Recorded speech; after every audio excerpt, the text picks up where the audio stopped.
Before this video begins, I just want to point out that this video is not made for kids. It's for older fans and adults who like the Thomas franchise. Enjoy the fucking video! Edward is the same colour as Thomas and the same size as James. He can pull carriages and push trucks.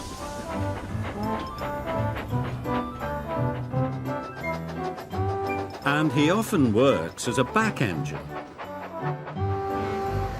But Edward is old and not as strong as the other engines, so sometimes Edward feels left out.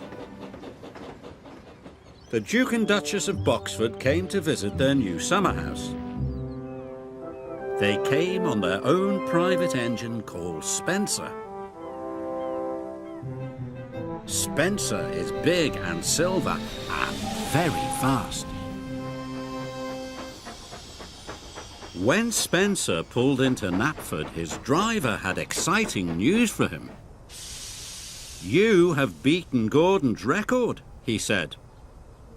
"Of course," boasted Spencer. "I'm faster and finer than all the engines on Sodor put together." The Fat Controller's engines were very cross. "Spencer's just a big silver show-off," sniffed Gordon, and everyone agreed. The Fat Controller spoke to the engines. "Spencer will take the Duke and Duchess to their summer house. Another engine will take their furniture." The Fat Controller's engines saw their chance for a race. "Please, sir," said Thomas, Percy, Gordon and James, all together. "May I go?" "You all have other work to do," boomed the Fat Controller. "Edward will take the furniture." James and Gordon groaned. "Fancy sending a back engine to do an express engine's job," sniffed Gordon.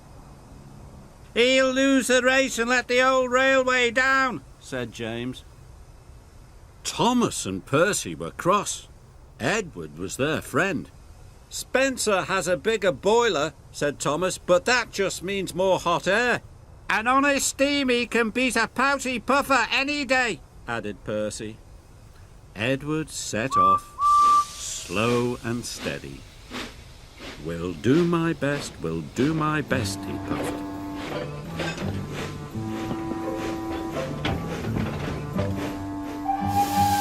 Spencer set off and quickly passed Edward.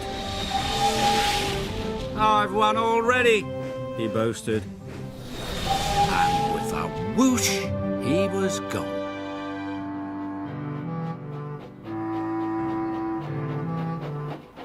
Edward came to the bottom of a steep hill. The freight was heavy and he felt very tired.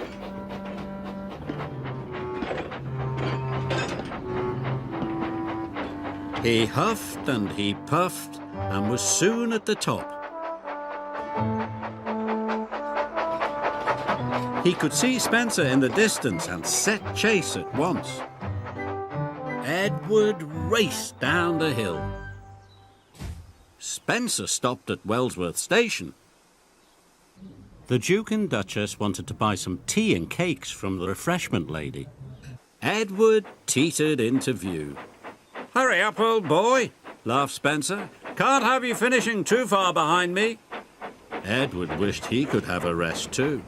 But the station master and the porters had heard about the race. "Hooray for Edward!" they cheered. Edward picked up steam and proudly puffed past Spencer. But then the Duke and Duchess finished their tea, and Spencer was off in a flash. He roared past Edward. "Fastest and best, fastest and best," he chirruped. Edward was nearly out of puff. The furniture felt heavier than ever.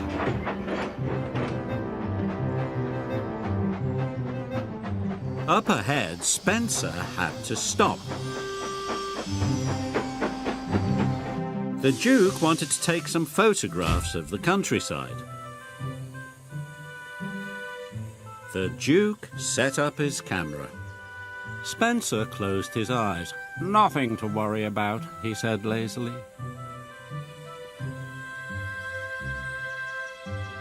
Gordon was returning to Brendam Docks.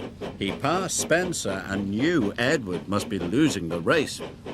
"Edward is a waste of steam," he sniffed.